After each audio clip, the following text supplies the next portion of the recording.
All right, I'm going to show you how to use Thunkable to make an app in the old drag and drop non-AI builder.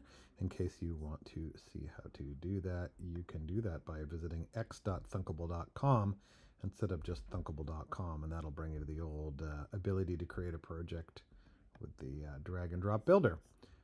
When you say new, just down here there'll be a button that'll say, let me show you actually.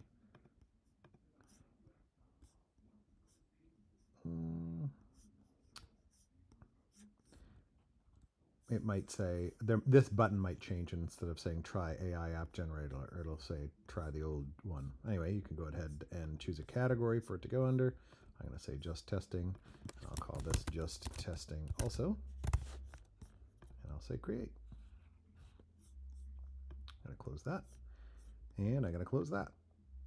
And that's an AI thing, and we can use that in the future. But let me just show you how the basics of Thunkable works. I'm going to go ahead and throw a label on the screen. A label is just somewhere where text will appear and isn't changeable by the user, meaning they can't click and type in it. A text box, though, this one, text input, they can type into. So I'm going to go ahead and drop that on the screen. I'll line it up with that. And finally, I'll add a button. Okay, so let's make this app just say something when we push the button. We'll have the user type something here, and it'll change our label. To do that, to get into the programming, we go over here to our blocks. When we click our blocks, we can see there are different blocks in these areas: controls, logic, math, text, lists, color, device, all sorts of different things. In addition, each UI component has its own specific code. For example, when button 1 is pushed, you'll see that this button is called button 1. We could rename it here.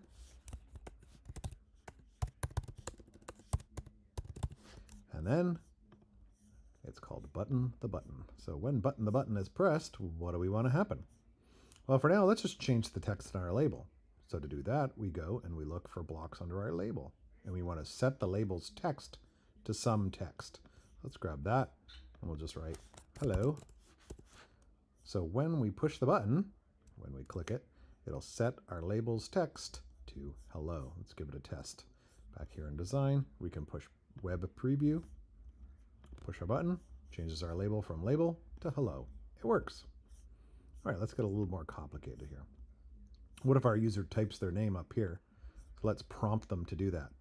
Right now it says label, and this one says type here. Instead of type here, let's have it say enter your name. And then the user will know what to do when they get here. And then our label, still called label 1. So let's go to our blocks. What do we want to do with it? Well, I could come over here and get our text inputs text. That's what the user's just typed, and I could drop that there. And so when we test that one out, they could type their name here, push the button, and then, oops, it puts their name up here.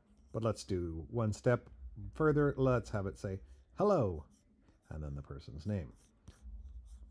Get out of preview mode, back to our blocks. How do we do that? Well, we've got our text input here. We've got our word hello there.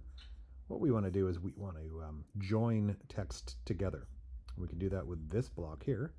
So we're going to join, right now it says hello with world, but instead of world, we're going to drop this one in here and throw this one away.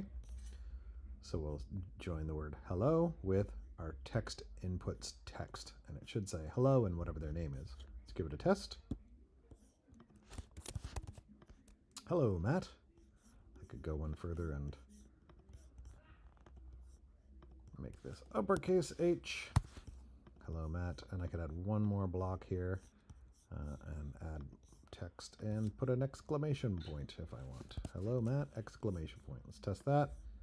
Type my name, Matt, button. Hello, Matt. All right, so that's how labels, text, and buttons work. Let's look at how images work next.